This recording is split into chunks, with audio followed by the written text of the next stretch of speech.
Thanks for being here, everybody. We, of course, on a Wednesday, it's me, Kevin, Brent, and we've got Cameron May in chat as well. So say hey to Cam. Follow the three of us on X, everybody. Kevin Horner, CS, Brent Moores, CS, and of course, Cameron May, CS. If you'd like to reach us, that is to say, outside of the shows that we host here, X is a great way to do that, to engage with us. Try to post for you there throughout the week.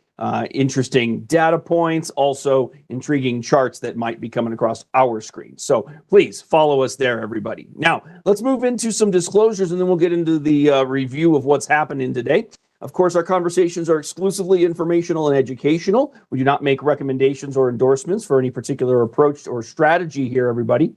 We do talk technical analysis, of course, where big discussion there is tied to price action, historical, and strategies that and concepts that traders might use as they are working their way through the markets. But remember, technical analysis is simply one piece of the puzzle. We do not encourage you to use technical analysis exclusively for your decision making. Our agenda remains the same, everybody. We'll do a little top-down review, hitting the broad indices, working our way into some sectors and industry groups of note here today, and then, of course, some stocks in the news, as we like to do. Brent, we were talking just off the jump about the volatility of the market yesterday. We had some pretty big swings, and yet, the longer range view of things tells us that we are just in the midst, as of now, in the midst of what looks to be a standard pullback. And we say that just as it links into the 200-day moving average more than anything else. So, Brent, what are you paying attention to, given what we see on the charts here? Well, I think the obvious thing are the moving average, the 200-day moving average, Kev. Also, that that low that we hit in, when was that? Kind of early January, Yes. as well. Yes, and that we're right about there. Now we can drop a little bit more, and then we're going to get to the, if you think of different support levels, we have that one, and then we have the one right below it, and that is the low. The low is in I guess November time frame there, and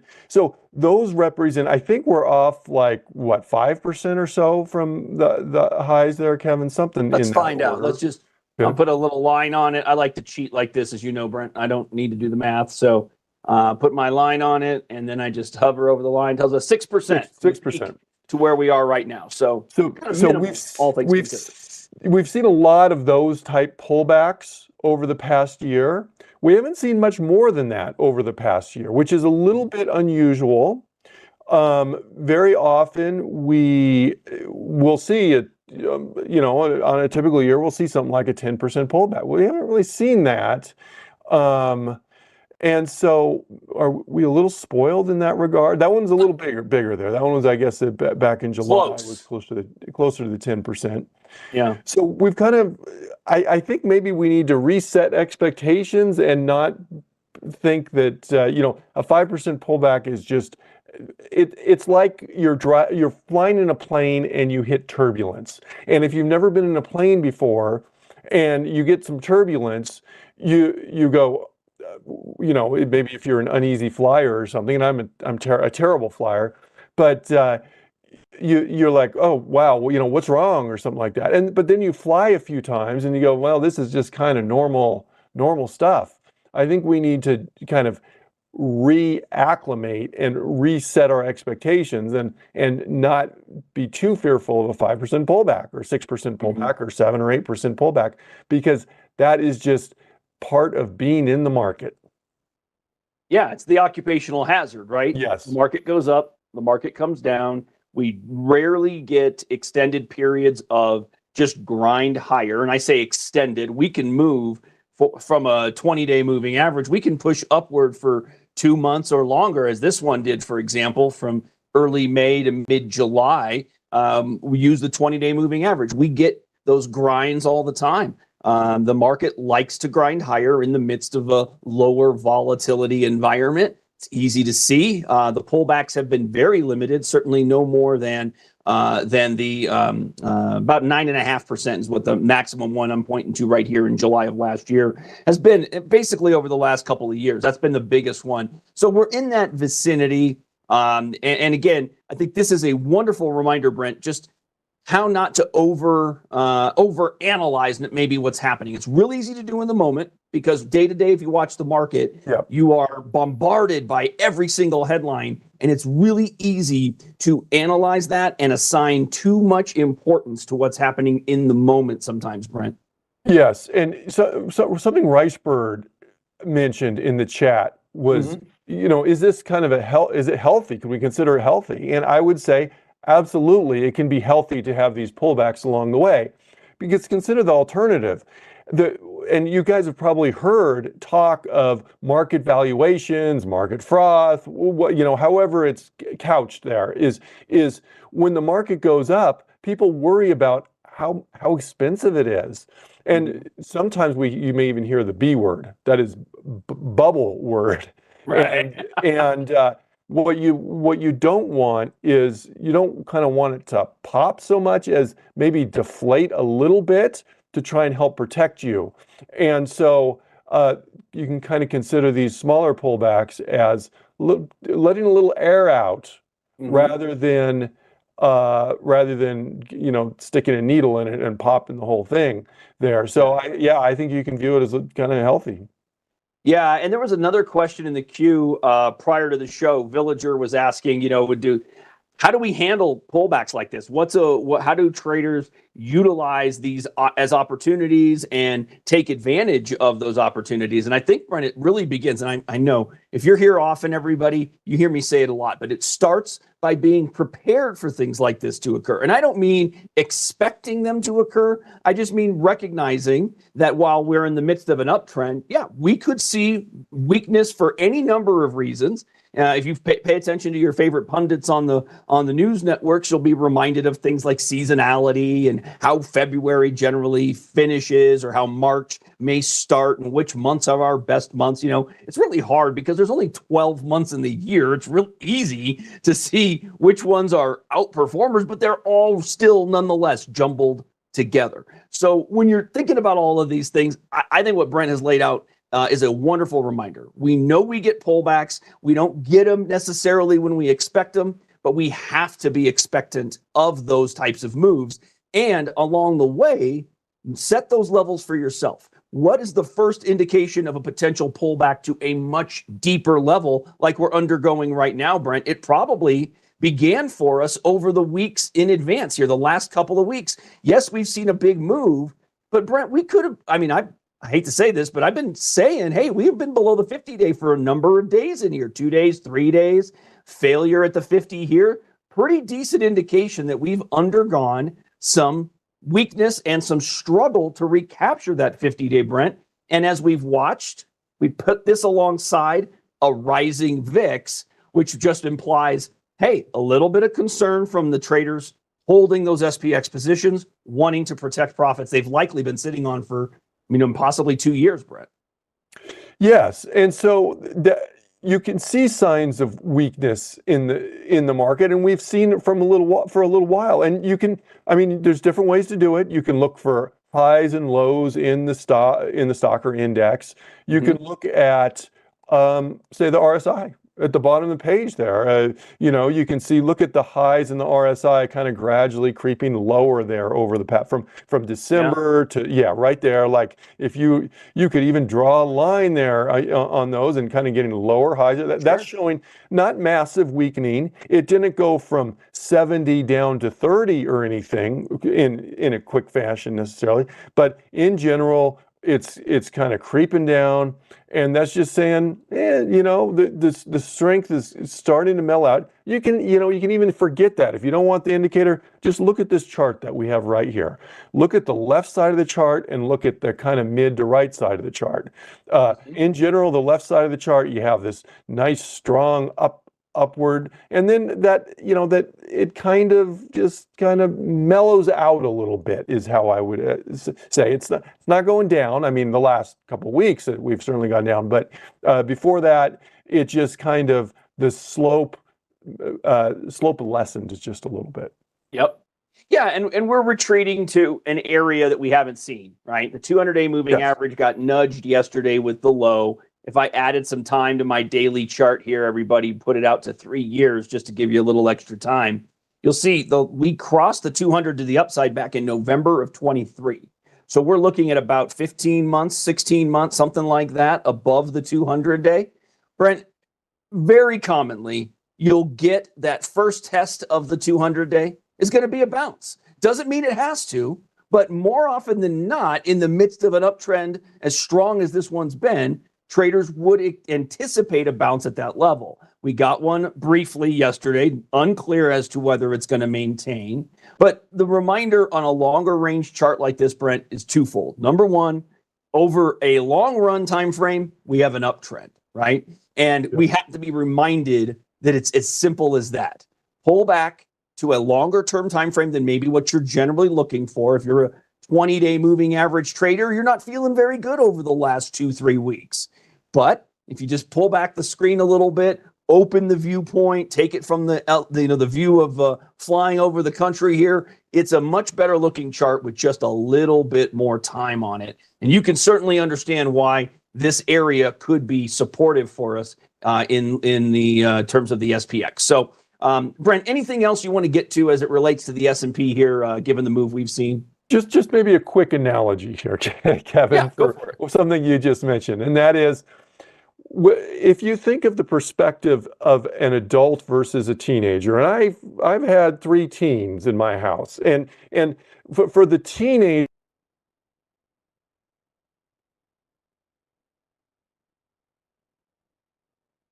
Yeah, I think we might have lost Brent there, everybody. Give me a quick second. Let's see if we get that recaptured here. I'm hanging on that analogy. I can't wait to hear how he's going to clarify that one for us. Let's give Brent just a moment, everybody. I'm sure we'll get him back. I'm going to have him give us his analogy. Don't worry. Okay, so while we're waiting on Brent's, let's call it buffering to settle, let's take a quick look at one other area that normally we wouldn't necessarily pull. Oh, there he is. I think I got him back, everybody.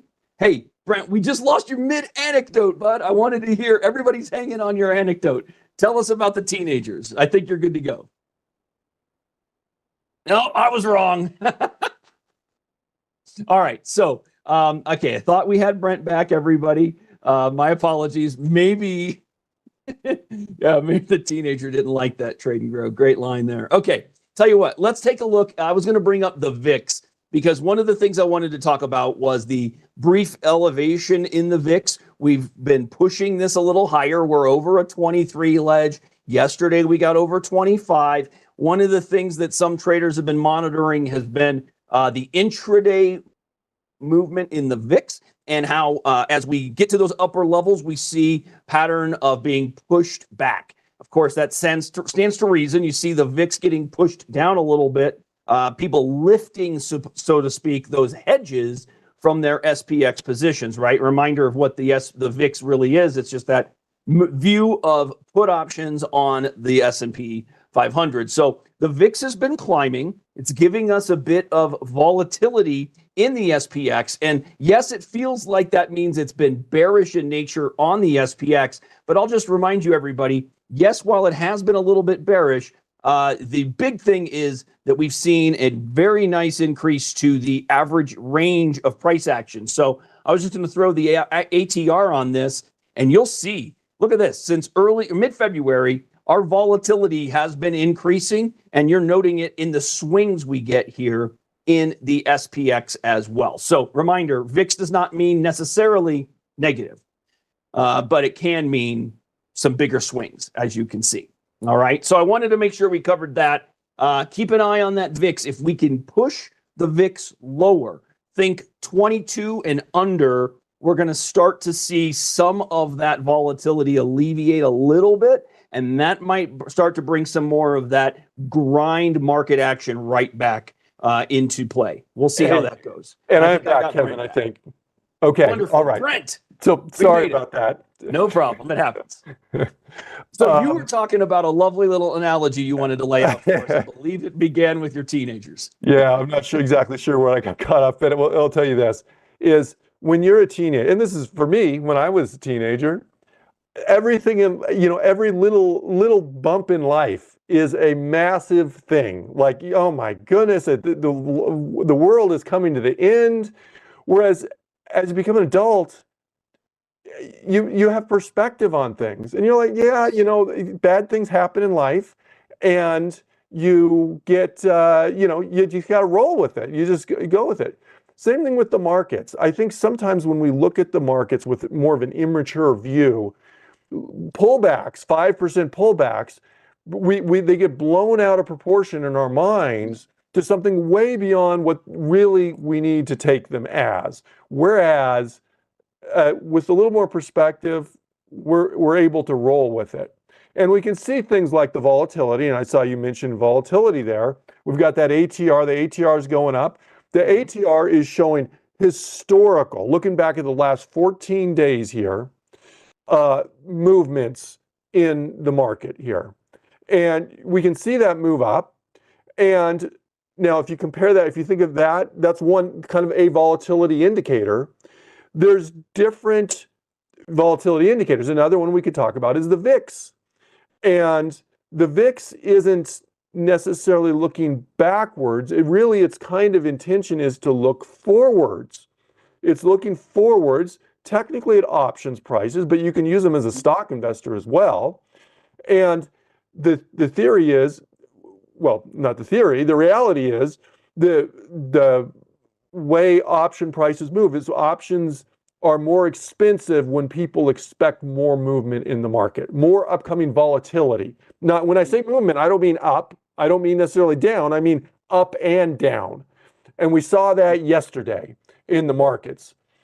And so the VIX is looking forward to options prices, and people are expecting pretty good market movement here going forward. And it's probably not a surprise. I mean, yes, there's been a lot of talk about tariffs, and rightly so. That's a huge thing. But the reality is, there's just and this isn't a good or bad, but it's a recipe for more market volatility that the administration they are putting out information that kind of surprises people, I guess, to a certain extent. And they're not releasing it, it's just shocking to the market sometimes. Especially concerning tariffs. And so we're seeing more volatility. And I don't think most people think we're probably at the end of that either, that we're not done with all the surprises and we're not all done with the movement. So I'll get off my soapbox off there, Kevin, but that's I think where volatility ties into this. And to just say, to say yes to what Ricebird said, yeah, it's trading maturity is what we're talking about. You just got to we need to be mature about it and realize that some of this bumping around in the markets, that's just life. We're going to expect it as in the life of traders. Mm-hmm. Yeah, you're absolutely right. We get lulled into a false sense of comfort in the grind higher and then think it can't change. And I hope that what we're looking at over the last month plus here is the reminder that they can change. And when you look at we talked about it, the move off the low yesterday was tremendous, basically 2.25% to the peak. And that rally was really, really strong until the final 30 minutes, because in the lead in, what began the rally was when we heard from Commerce Secretary Howard Lutnick stating that, hey, there might not be as much on Canada and Mexico. Maybe we're going to find some work in the middle, right? The market got a little comfortable with that. And then the final 30 minutes, there was, I think the president tweeted something about imposing more tariffs on, or looking at tariffs on chips, etc. So more commentary. Doesn't mean anything happened, but he posted it and it's out there. And that's, again, what kind of where we're back to, right? We have to recognize that the market's going to react to every headline it's provided. So in the midst of all of that, that volatility is something we were just going to have to be prepared for. Now, I guess the question in the minds of many traders is, how do we as traders manage that? It might just mean smaller position sizes, honestly, because if you're getting bigger swings, then you might not be comfortable with those unrealized losses that you might be seeing. You might want to be a little bit more defensive in your approach, just to eliminate some of the risk factor of, I see a term somebody threw out here, Carol, there it is, whipsawing on every word. Absolutely right. That is where we are as a market right now, very reactive in nature, but that does not diminish the validity of the levels that we've tested and traded to, Brent. So it doesn't mean we can't ignore the technicals. It just means we have to be aware of it all, I think. Do you agree with that? Yes, we need a game plan. And so Yeah. we need a high volatility game plan here. And the game plan is likely going to have something like, hey, like you mentioned, Kevin, smaller position size, maybe a little more reserved in cash. And then if you want, you can look for targeted entries to reallocate some of that cash on a pullback. And as long as you get your an entry signal of some sort, whatever that is for you. So maybe if you get that pullback, maybe you get that 5% or that 10% pullback, and then it starts to give you a bounce, maybe you're starting to reallocate a little bit of that cash when you deem it appropriate. Yep, absolutely true. We also had, Brent, this morning, the ADP report. Yep. Showing far less job growth in the month of February than was predicted.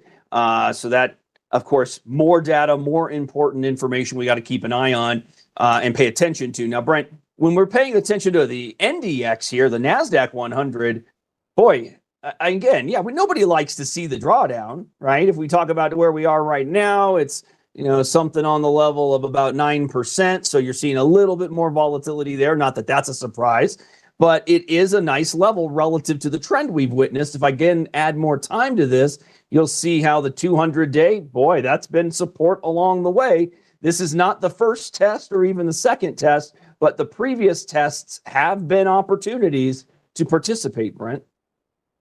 Absolutely. So that's a key level. And when we look at moving averages, often we'll judge them in terms of their level of how much support they're going to provide by, well, looking back historically. That's true with other technical indicators, by the way. The theory is what's happened in the past, i.e., it's giving you a bounce in the past. It's going to give you a bounce this time. Certainly no guarantee of the future. It very well may not happen, but that's what we're working off of technical indicators. Now, you don't have to use moving averages. There's other indicators you can use. Someone said, Villager said, how important are technical indicators when you're trading a pullback? Well, for the technical trader, they're hugely important. They're the ones that you're going to pay attention to. Now, not everybody's a technical trader, and some people use different technicals than others, but you need to find whatever data set you're using. Right now, we're looking at a moving average, and we've noticed in the past, this 200-day has acted as kind of a support level, and so we may consider that as a potential support level right where we're at. Yeah, and that's just it. I mean, I know that in terms of technical indicators, a 200-day moving average might be the most simple of all technical indicators, just a long-term trend viewpoint, nothing more. The truth is, as many of those details as we apply, average true range, RSI, stochastics, and MACD, take your pick, you can go about this without a substantial number of indicators on your chart. You can base it on standard detail, higher highs and higher lows over a window of time consistent with your investment time frame. You can see here, we basically are looking at a channel, a long run, 2-year plus upward channel, and we're sitting at the bottom of it right now. In that window of time, those bottoms along the way have been your opportunity to join the trend and participate should it continue. Eventually, that trend will break. We know that. It won't hold in perpetuity. Eventually, it will break. You will get weakness, etc. But the hope is, the reason why traders, I should say, the reasoning behind thought process of joining at the 200-day moving average is, well, if you don't hold it, then the trader is quick to move on. They step in, they recognize they were wrong as quickly as possible, and then they move out of that trade as quickly as possible. Take small losses, move out. I was wrong. It is not going to bounce the way I expected. I'm moving on from the trade. I'm going to take a small lump, and I'm going to be smart about it. I'm going to collect my dry powder. I'm going to maintain and protect my capital. It's just, again, no matter how much analysis we do, Brent, it all ties back to the trader's comfort and plan for how they're going to handle that trade. How much risk can they really take on? Yep. And so, yeah, I don't think I have anything to add to that, Kevin. I think you said it perfectly. So we can Let's do it then. Let's keep rolling. How about the Russell which stinks. I'm sorry. This is unfortunate. Yeah, we've had a bit of a rough situation here, Brent. I think what we've been witnessing is a discussion around the health of the economy weighing heavily suddenly. Now, I say suddenly because we've been talking about the struggle in the chart pattern, but we're now getting it in the form of data, and that is taking us even lower. Yes. What we have been talking about for the last couple years probably on the Russell is, hey, the effect of interest rates. Well, interest rates have actually gone down, so you'd think the Russell will be doing better. But the problem is, one reason perhaps interest rates have been pulling back for a little bit is that we're seeing consumer confidence drain, or economic softening, I guess maybe is the way to say it. And that's not what we want to say, because if you think about these the Ruts charts, the Russell 2000 small caps, they're the more susceptible. In a herd of I don't know, impalas, they're the weak older ones that are, or the young, I guess maybe the young ones that can't escape the predators quite as much. And these are more susceptible to the economic weakening. These smaller companies, they have more debt, they're not as financially secure, and so they get hit harder when you see this economic softening, which we're starting to see these numbers come in, such as the payrolls, the ADP report this morning. But we've seen it over the past few weeks, and that's the concern here for small caps. Even though we've seen interest rates get a little better from their perspective, it's not enough to help them out that much. It's true, Brent. The fall in interest rates you would take to be a benefit to small caps, which I would agree with. But then you have the opposite edge of that blade, which is if the reason rates are falling because suddenly the economy is less healthy, and if the economy is less healthy, then we're going to see less spending in the economy on your average retailer, right? And that greatly, unfortunately, impacts small cap companies, right? So they're not necessarily hurt by rising rates, but they are hurt by a decrease in spending or inflow of revenue. So it's neither one of those is ideal for a small cap company, unfortunately. And if you look at the rates here, like I said, I was of the belief, Brent, if we could just get rates to come down, we were going to see some lift in the Russell, and it's exactly gone the opposite because the narrative has shifted so greatly. The narrative has shifted, absolutely. Most people want to see rates come down, I guess, especially if you're looking to buy a house or something, refinance a house or something like that. And we've actually seen mortgage applications go up and with this drop in rates here this past week.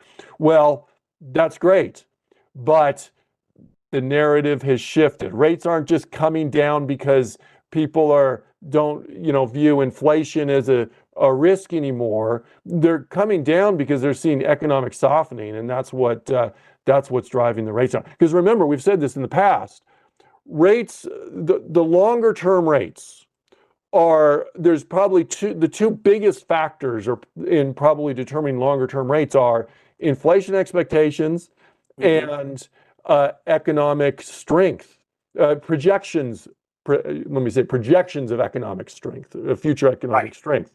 And those are correlated, those two things, but that the projections of economic strength are coming down, and that's whacking rates right now. Yeah, in fact, there's been some concern, some projections suggesting contraction coming up. So those are things we're going to need to pay attention to from a data standpoint. There's been a few comments in the queue that I'm going to pull up the SOX chart and just give it something to eyeball here, everybody. But I wanted to address a couple of things. There's been some great comments in the chat that I just wanted to echo. I really appreciate every one of you talking about your approach to trading, reliance on a plan. Jay Richardson being disciplined in following the rules you've set for yourself. Write your plan, follow it. James, subsequent to that, I loved this comment. Don't try to trade a rapid changing news environment necessarily. wait until you see an actual trend.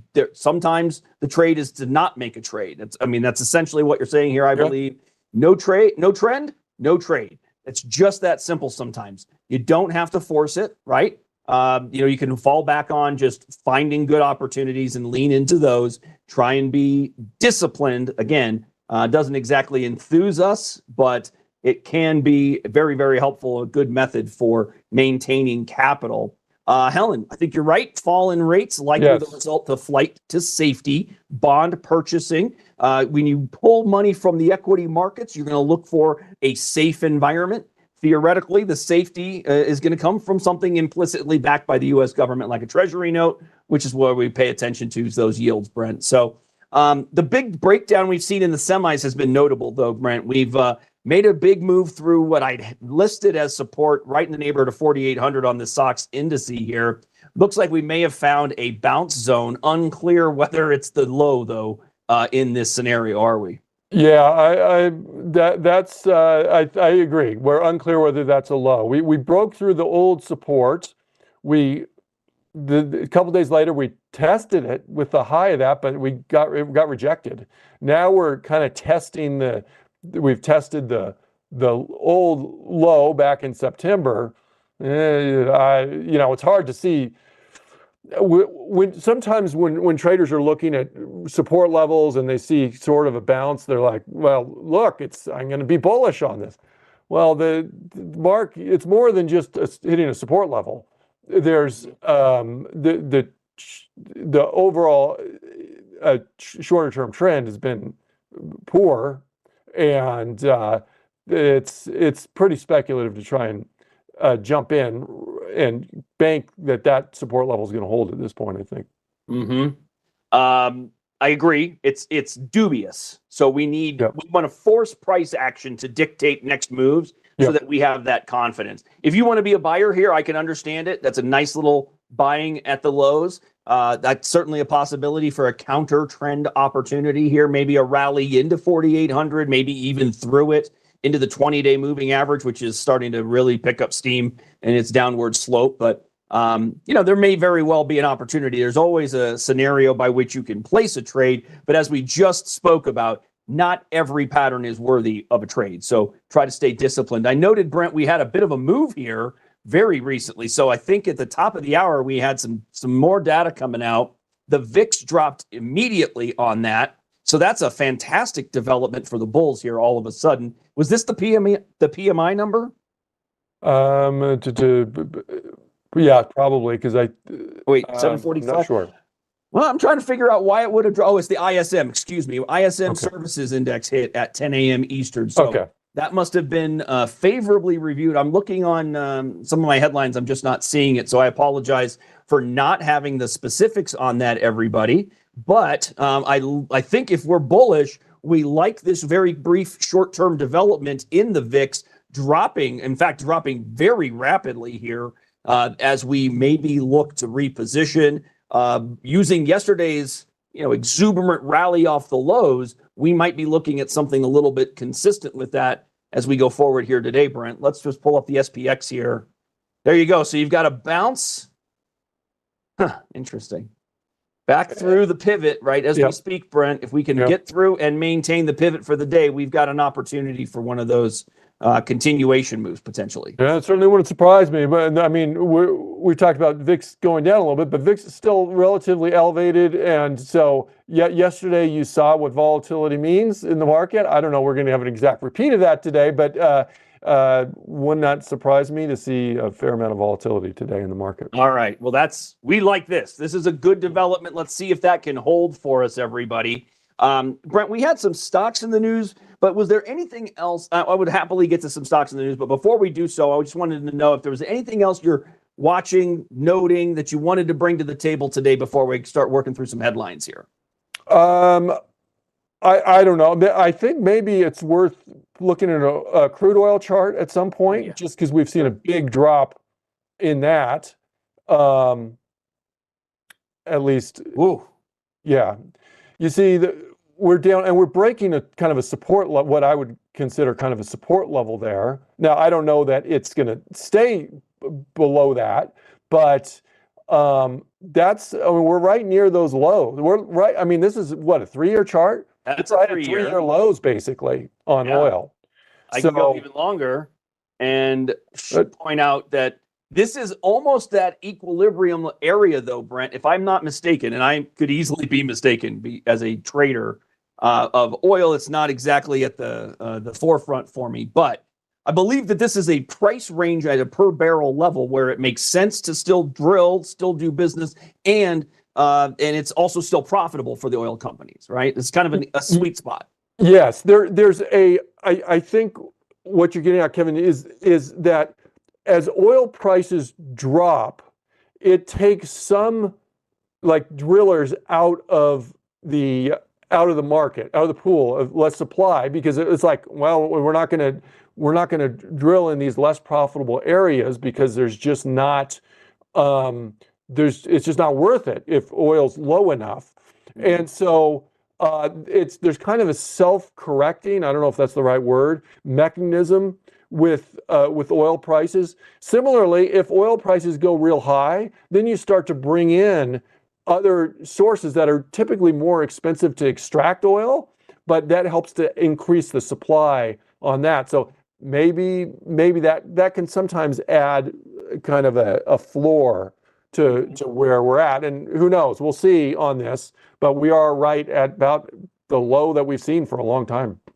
It really is. And as you saw from the long range level, this is an important zone of support. Doesn't mean it has to hold it, obviously. It wouldn't be negative to my pocketbook if it kept dripping lower or drifting lower. But, I got to fill gas in 3 vehicles these days, thanks to the teenager. So, I'd be fine if oil kept going. But it seems to me that the level at 66 might be the extent of any pullback here. And I agree with Helen. Nice explanation there, Brent. Let's get to some of these stocks in the news that are some of these bigger companies with whom you're likely familiar, everybody. There was an upgrade today out of William Blair on Palantir. And Palantir has been one of those strong movers, of course, everyone. Had an immense push. This thing from January 1 of 24 to the peak was up 650%, Brent. Wow. An unbelievable move in a little more than a year. If we went back to just November, though, and looked at it from the low, we can take the day before the election. Check this out. It's still 200% up to the peak, 205. And it did that over the course of 72 sessions.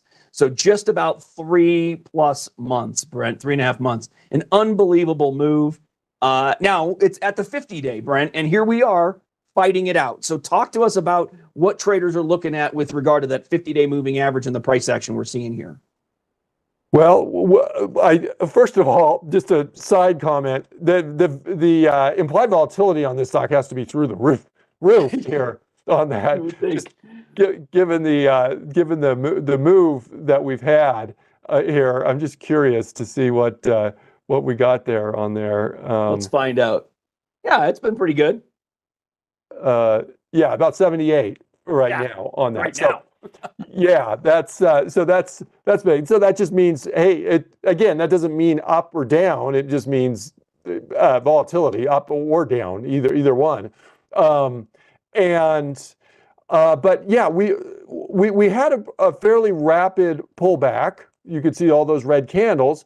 But lately, the last few days, like 5 days or whatever, it's kind of been red, green, red, green. Mm-hmm. And so some of that is slowing down. The decline is slowing down. You can see that reflected in the RSI, by the way. Strong pullback in that RSI, and it's kind of mellowed out. It's kind of flattened out. So we've lost momentum in the pullback here. Does that mean we're going to bounce up from here? I don't know, but it seems like maybe we're picking up some support right now because where we're at coincides you have a white line drawn where our highs were. That's kind of was old resistance, new potential support. So far seems to be holding that support level. It does, Brent, and we haven't necessarily given that all clear, so to speak. You haven't traded above the high of the low day on a closing basis, which is maybe where bulls are going to get a little bit more enthused. It is a bit speculative, obviously, based on the move, but one of the other notable details that I came to here when I drew a Fibonacci from that November 5 move, I thought was the retracement, pardon me, of 50% of the move that has now been held. So if nothing else, look, this stands out as an area where bullish traders could understand a bounce coming into play. And if you're right about it, you're not going to trade through the lows we've created at under 79. If you trade through 79 to the downside, that likely means continuation of the selling and more weakness. Therefore, traders who take a new position here might just move on from a trade like that if it doesn't work out quickly. Yep, absolutely. So, as just to kind of reiterate, the momentum has slowed down. The downside momentum has slowed down and mellowed out, but it doesn't mean we have any upside momentum at this point. That's what we're going to be waiting for, likely. And then the big thing I didn't point out was the valuation was the reason for the upgrade, by the way, after the 30+% Doge-driven sell-off, according to William Blair. That's why this is making it to their list here as the stock pulled back rather dramatically. The other one here that got upgrade, actually, I was going to look at Intuit, INTU. I'm sure many of us are a little familiar with this one in terms of at least coming into, coming into the season here, Brent. This got an upgrade too, and I found that to be notable because there's been a recent shift in the downtrend. So I was paying attention to this, and then this the action of the last week here, where we've moved aggressively upward, but then got thrown back very, very quickly. So the question, I guess, was the breakout of the downtrend line the key development, and the pullback, was that more on broad market weakness than anything else potentially?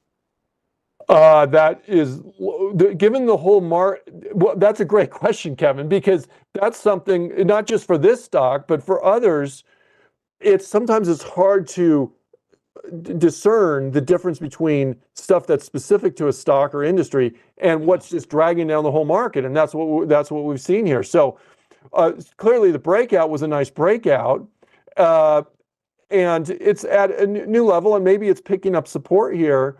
But when a stock has good news, say upgrade, earnings in this case, then sometimes it kind of overshoots the mark a little bit, or same thing on the bad side. Sometimes when it sells off too much, and then it kind of gets to this more corrected, more realistic price, which is a lot better than where it was pre-news, pre-earnings, but it's also not quite as much as the exuberant initial move was, and that's kind of where it seems like maybe that's kind of what's happened here. And we'll see if the market starts to go up. It wouldn't surprise me to see this stock to perform a little better too.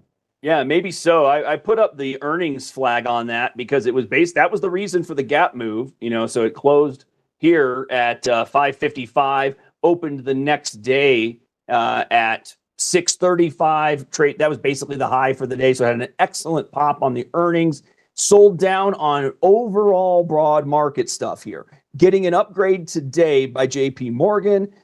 Neutral is to overweight, from neutral. New target here, 660 up from 640. Never a guarantee to be achieved. But I thought that was notable given the change to the trend.